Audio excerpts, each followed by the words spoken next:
students, in previous videos we have studied about the chemical properties of metals, and we have already discussed about the physical properties of metals also. Now we will switch over to the chemical properties of non-metals. Okay,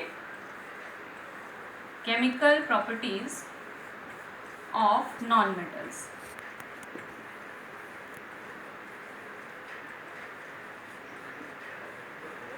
In previous video we have studied about the chemical properties of metals, और हमने ये भी discuss किया था उसमें कि metals की जो chemical property है वो किस वजह से है.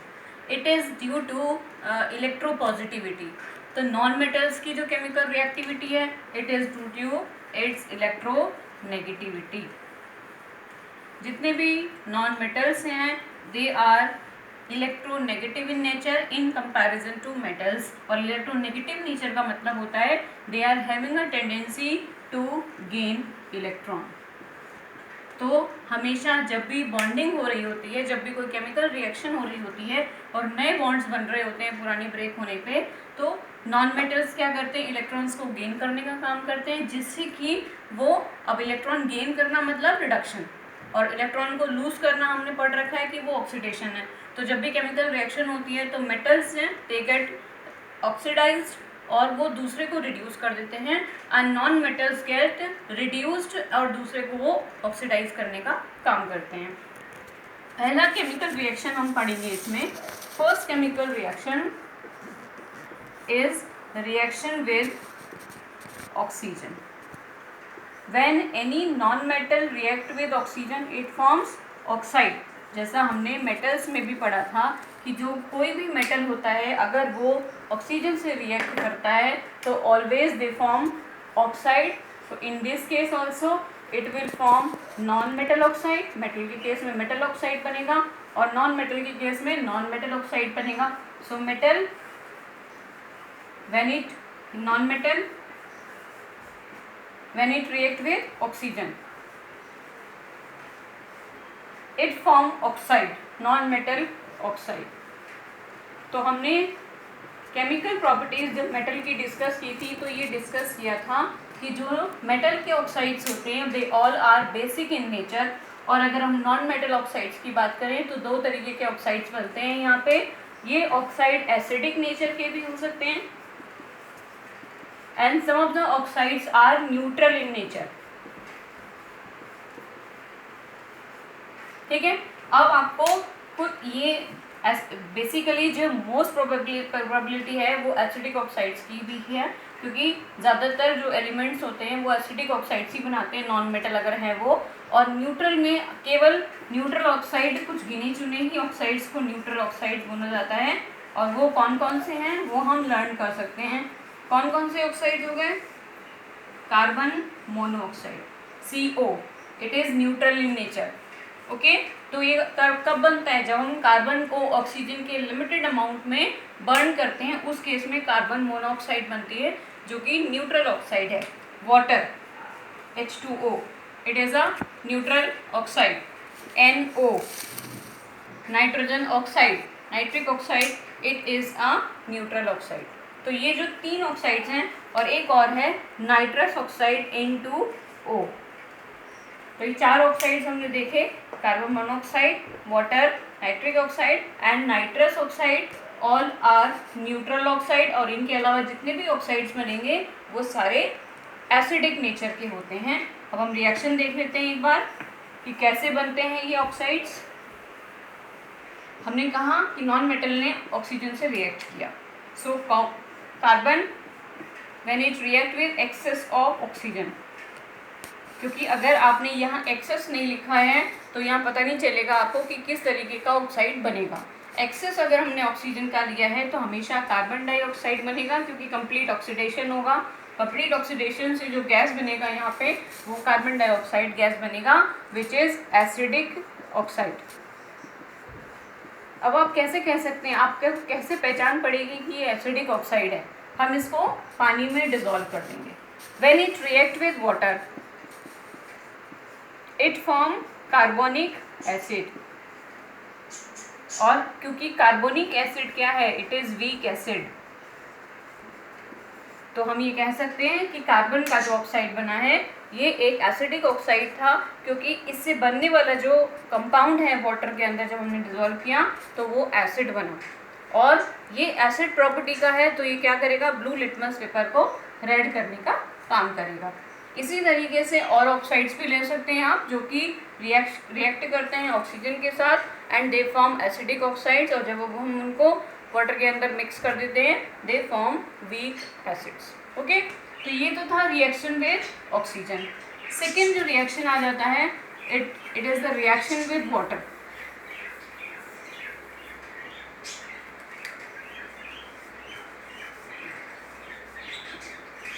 तो अगर हम मेटल से कंपैरिजन करें नॉन मेटल्स का, तो नॉन मेटल्स जो हैं वो किसी भी कंडीशन में वाटर से रिएक्ट कर लेते हैं, चाहे वो स्टीम हो चाहे वो वार्म वाटर हो। कुछ मेटल्स ऐसे हैं जो रिएक्टिविटी सीरीज में सबसे ऊपर हैं, तो वो ठंडे पानी से, कोल्ड वाटर से भी रिएक्ट कर जाते हैं और क्या बना लेते हैं, हाइड्रोजन गैस को रिलीज करते हैं और सोडियम हाइड्रोक्साइड और पोटेशियम हाइड्रोक्साइड बन जाता है। इस तरीके से कैल्शियम भी ठंडे पानी से रिएक्ट कर जाता है। मैग्नीशियम पे हम आते हैं तो वो ऑक्साइड बना लेता है और वार्म वाटर से रिएक्ट करेगा। और नीचे अगर हम आते हैं तो जिंक, एल्यूमिनियम और आयरन जो है वो स्टीम से ही रिएक्ट करते हैं। लेकिन अगर हम नॉन मेटल्स की बात करें, non metals they do not react with water, चाहे वो किसी भी कंडीशन में हो, चाहे वो कोल्ड वाटर हो, वार्म वाटर हो या फिर स्टीम हो। सो इसीलिए हम फॉस्फोरस जो एक नॉन मेटल है उसको पानी के अंदर स्टोर किया जाता है, क्योंकि जो फॉस्फोरस होता है ये कंबशन हो जाता है। अगर हम इसको एयर के कांटेक्ट में रखते हैं तो क्या करता है, ये कंबशन हो जाता है, इसमें आग लग जाती है, स्पॉन्टेनियस कंबशन हो जाता है। इसको हम कहते हैं स्पॉन्टेनियस कंबशन, मतलब अपने आप इसमें आग लग जाती है। इसी वजह से इसमें इस स्पॉन्टेनियस कंबशन को रोकने के लिए इसको पानी के अंदर बॉटल में स्टोर करके लैब्स में रखा जाता है, जिससे ये पानी के कांटेक्ट में रहता है और ऑक्सीजन के कांटेक्ट में नहीं आ पाता। जैसे कि हम सोडियम और पोटेशियम को केरोसिन में रखते हैं, ऐसे ही फॉस्फोरस ऐसा नॉन मेटल है जो कि पानी के अंदर, बॉटल के अंदर रखा जाता है पानी डाल के। ठीक है, तो ये था उसका रिएक्शन विद वाटर। नेक्स्ट जो रिएक्शन आ जाता है, next reaction is with dilute acid.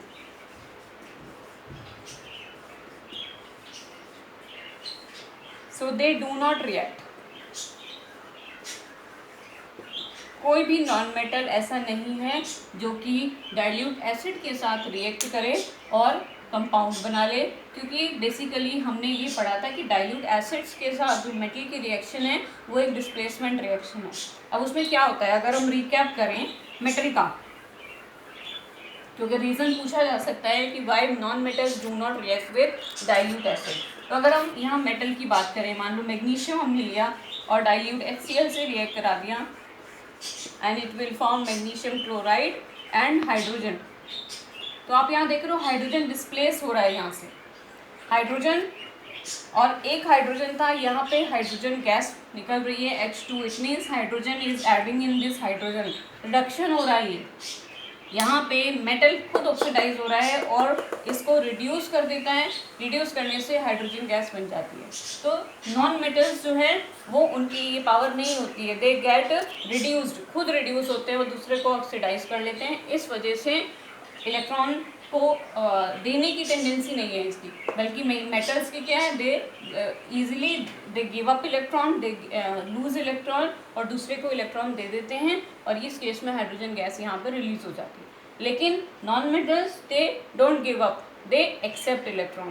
तो इनको कहीं से इलेक्ट्रॉन मिलता है तभी ये गेन करके और हाइड्रोजन गैस को यहाँ रिलीज कर सकते हैं। लेकिन यहाँ हाइड्रोजन जो है वो इलेक्ट्रॉन को गेन कर रहा है। ठीक है, जो मेटल इलेक्ट्रॉन लूज कर रहा है वही हाइड्रोजन जो है इलेक्ट्रॉन हाइड्रोजन को एक्सेप्ट कर रहा है और हाइड्रोजन गैस यहाँ पे रिलीज हो जाती है। इसीलिए नॉन मेटल्स जो है वो जनरली डाइल्यूट एसिड्स के साथ रिएक्शन नहीं करते हैं। तो ये कुछ प्रॉपर्टीज़ थी।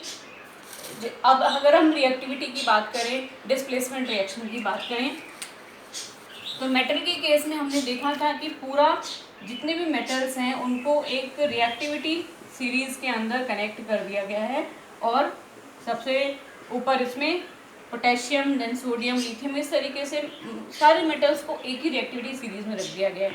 लेकिन अगर हम नॉन मेटल्स की बात करें तो एक स्पेसिफिक सीरीज़ नहीं है, इसमें क्या होता है 15, 16, 17, 18, अगर हम इन ग्रुप्स की बात करें पीरियोडिक टेबल के, तो हर एक मेटल का अपनी सीरीज है, ठीक है। जैसे 17th ग्रुप हेलोजन ग्रुप कहा जाता है, तो उसमें फ्लोरीन है, ब्रोमीन है और आयोडीन है, और एक एस्टेटीन भी होता है, लेकिन क्या है कि ये रेडियो एक्टिव है, तो इसकी बात हम नहीं करते जनरली। इनकी अपनी रिएक्टिविटी सीरीज है। तो नॉन मेटल की रिएक्टिविटी जो है वो ग्रुप वाइज चलती है। 15th ग्रुप की अपनी रिएक्टिविटी सीरीज होगी, 16th की अलग ही, और वो क्या होती है, ये डिक्रीजिंग ऑर्डर है। ये क्या है, डिक्रीजिंग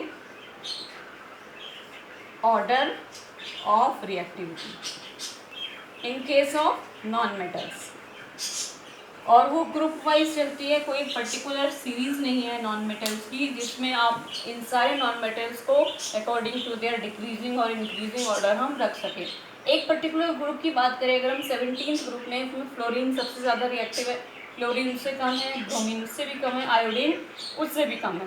तो अगर रिएक्शन होता है, मान लो कोई कंपाउंड ऐसा है जिसने रिएक्शन किया एक ही ग्रुप के दूसरे कंपाउंड से, मान लो फ्लोरीन ने रिएक्शन किया पोटेशियम क्लोराइड से, तो अगर हम इन दोनों को कंपैरिजन करें इन दोनों का, तो फ्लोरीन रिएक्टिविटी सीरीज में ऊपर है 17th ग्रुप में, तो ये इसको यहाँ से हटा देगा, तो रिएक्शन क्या हो जाएगी, इसके साथ पोटेशियम फ्लोराइड बन जाएगा and chlorine gas will be evolve there, chlorine अलग हो जाएगी।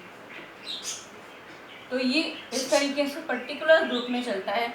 मान लो अगर हमने यहाँ पे क्लोरीन ले लिया और सोडियम ब्रोमाइड ले लिया, इन दोनों की को कंपेयर करें, अगर क्लोरीन और ब्रोमीन दोनों को कंपेयर करें, क्लोरीन ज़्यादा रिएक्टिव है, इसका प्लेस ले लेगा, ठीक है। क्या बन जाएगा, NaCl, सोडियम क्लोराइड बन जाएगा, और ब्रोमीन जो है वो अलग से इवॉल्व हो जाएगा।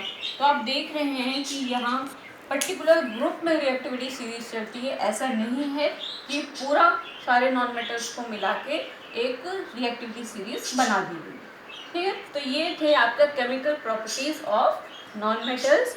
मुझे और इससे ज़्यादा इलेबोरेटेड फॉर्म में आपका 10th क्लास के अंदर नहीं दिया गया है, बाकी तो आप 11th क्लास में सीखेंगे अगर आपको पर्टिकुलर ग्रुप वाइज स्टडी होती है उसमें। तो I think you understand this video, और अगर कोई भी आपको प्रॉब्लम आती है you can text me, okay, thank you.